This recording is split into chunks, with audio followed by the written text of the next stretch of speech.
Ito ang tahanan ng isang Kristiyano sa Los Angeles, California. Habang ang mga bahay sa paligid niya ay nasunog, ang kanyang bahay ay nanatiling hindi nagalaw. Natupad ang pangako ng Diyos sa awit 91:1-6. Hindi mo maisip kung gaano siya umiyak sa galak, alam niyang siya ay iningatan ng Diyos. Totoo, ang Diyos ang kanyang kanlungan.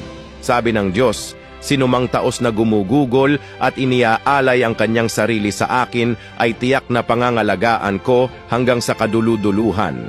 Tiyak na hahawakan ka ng aking kamay, nang sa gayon ay lagi kang payapa at laging puno ng kagalakan, at araw-araw mong tataglayin ang aking liwanag at paghahayag.